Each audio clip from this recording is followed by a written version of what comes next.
So, I've got a little story to start things off, and hopefully this loads while I'm doing that. It should take a couple of minutes. So,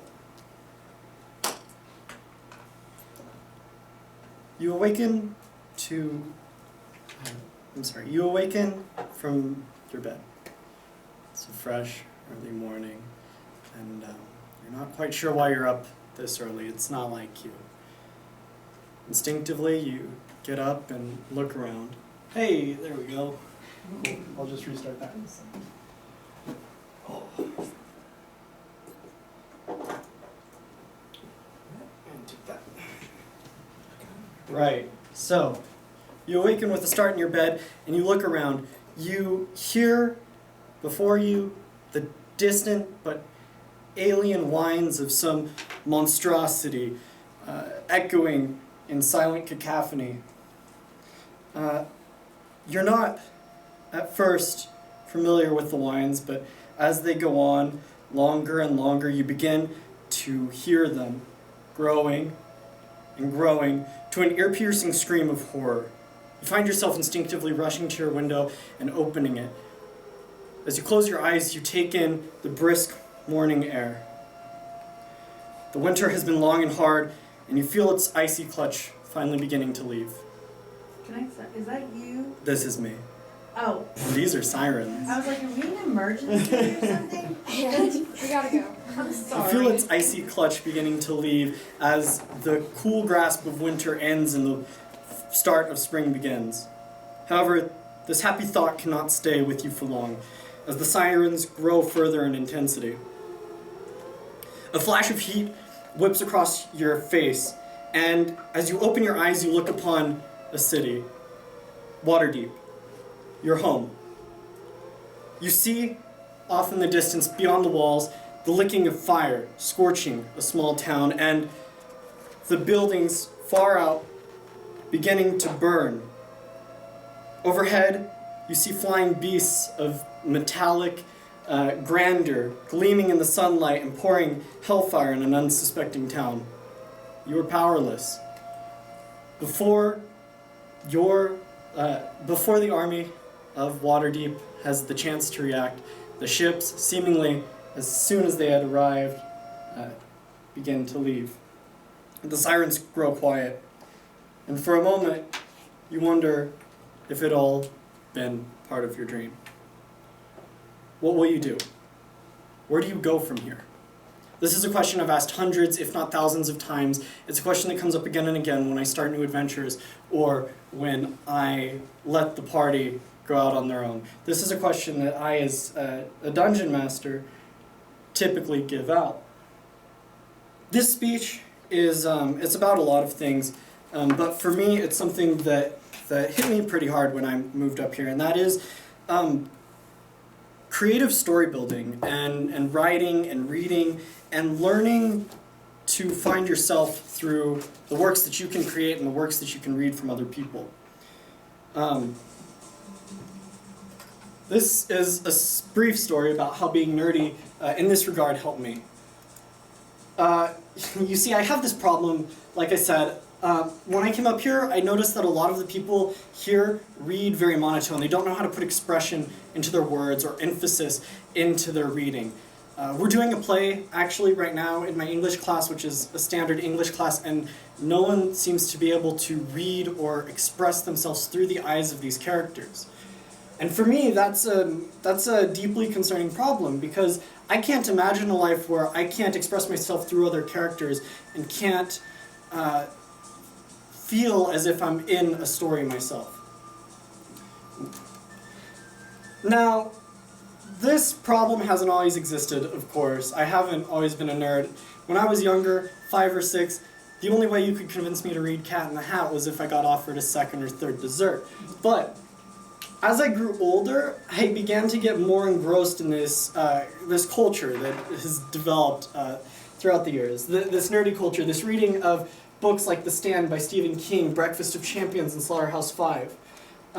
Playing video games like RimWorld or Civilization tabletop games like Dungeons and Dragons, Magic the Gathering, and Warhammer, and watching dumb shows like Game of Thrones, or The Magicians, or Doctor Who, or Stranger Things, which is way harder to see.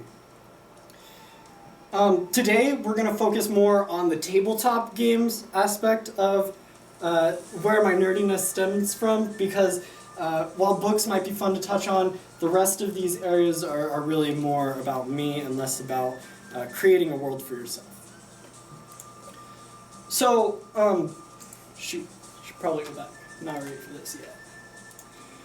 So, I am, like I said, a dungeon master. This is a bit of a continuation from the last speech I gave, and that entails a lot of things. For starters, I have to create my own worlds from scratch. And I didn't really think much of this talent until I began to get praise for using it, and I didn't really understand why.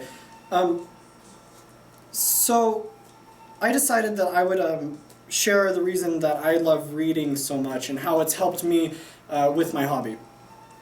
Reading, for me, is a window to a completely different world, and I just really love doing it. Anyway. I'm sure many of you are asking how playing Dungeons and Dragons or Magic the Gathering can really be all that fulfilling. I mean, it's a fake world. You go, you sit around the table for 2 hours, you're not actually doing anything, you're not contributing to anything, but I am willing to bet the opposite of that.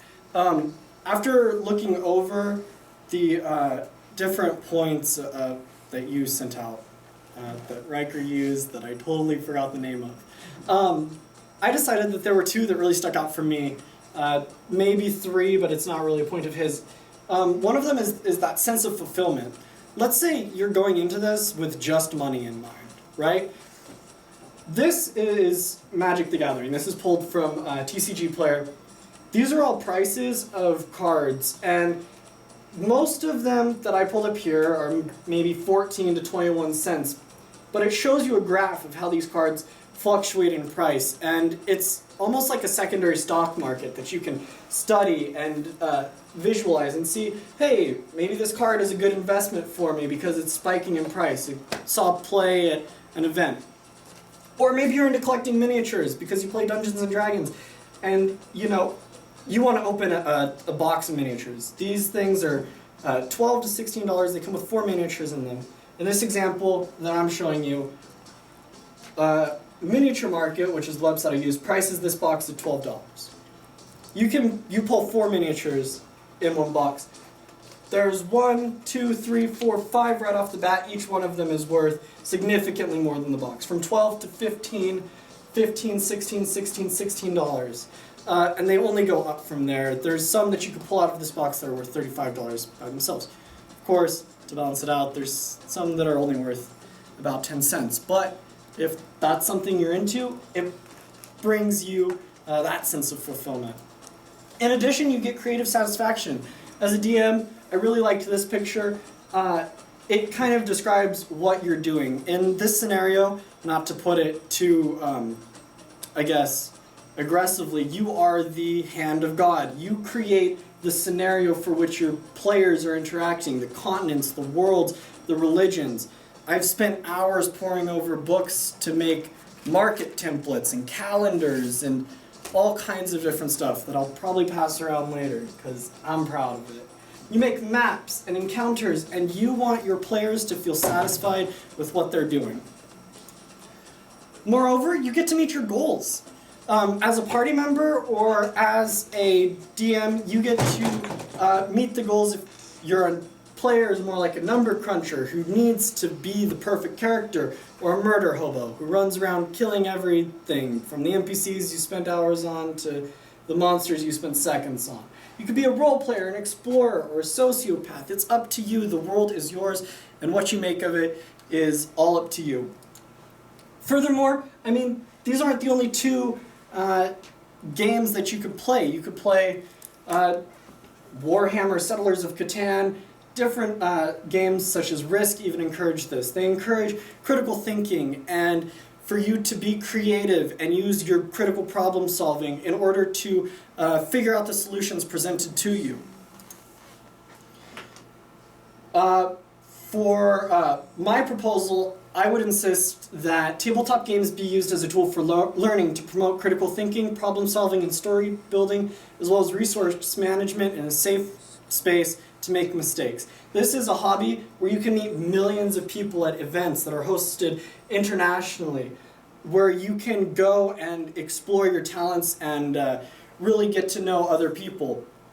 Part of me would even like to see this incorporated into schools as an elective class, just because its simplicity is bewildering to me, but its complexity, it looks simple on the surface, it's complex the more you look into it, is what I'm trying to say.